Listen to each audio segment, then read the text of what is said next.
Day to day, you still shout at the kids, you still moan when you have to do something or when a bill turns up, but the difference is more about family occasions and birthdays and Christmas and all those things that you usually celebrate anyway.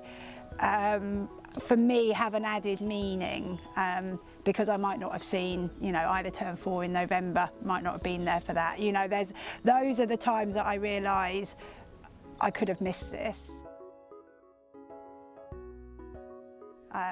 I got the train to London as normal and I felt a bit unwell and I had a dull ache in my neck. So I sat with my boss and we Googled on NHS Direct to see what my symptoms might be, and we laughed when it came up with heart attack. And then as the day wore on, I decided to blow out a leaving drinks that I was meant to be going to and came home. I got in, and as I sort of went to open the door, Stuart pulled the door open, and I remember feeling a wave of relief over me that somebody was here to look after the kids. I just thought that she might have some congestion, some earache or something like that. So that's why I'd said perhaps she might want a bath or a hot water bottle. But she was adamant that's not what she wanted, not what she needed. So then she rang 111 and then we waited for 111 to ring us back. And it was then that she was on the phone to the doctor, and that is when she handed the phone over to me, and he said to me on the phone, just ring 999 now and you get some emergency help. So that's what I did straight away. I got through to 999 and Alex started, she'd almost collapsed on the settee and started to do this really odd breathing, really deep, heavy breathing. The kids were getting really scared, and then I just remember it kind of just stopped. I was going through the instructions of CPR and he was terrified, and he kept saying to me, I can't do this. I can't do this, and I just had to reinforce to him how important it was that he started, because it was going to save her life. Started to do CPR on Alex, and then I just remember the relief when I heard that they were at the front door. It was almost like they'd come to sort of save the day. If it wasn't for Stuart, she probably wouldn't have been here, because he kept the VF going, and then we turned up with our defib. And then the chain of survival, another CCP, and then a doctor turned up.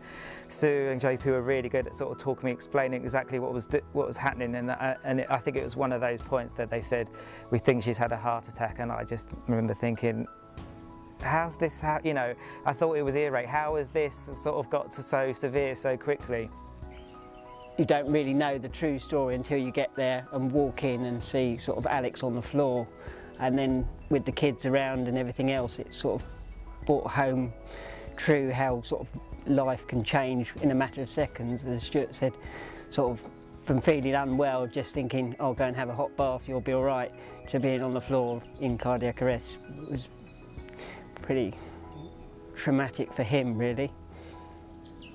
Alex's case, it really shows that to save a life pre-hospitally, you have to work within a system. No single person will save a life pre-hospitally. It's about when a system comes together.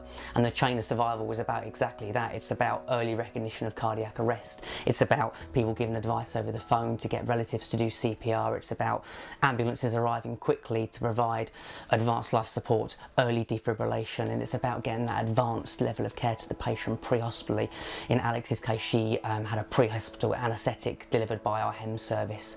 Alex was then delivered relatively stable to Brighton Hospital for her ultimate survival. For me, the ambulance service saved my life, and I will always be grateful. Her personal letter to us was amazing, because I take that personally to me, where she has said in the letter, thank you to all the team, and especially on her children's birthday, she goes into a room quietly to thank us, which is really chuff. It's just amazing. Really makes it really choked. I'm going to choke now.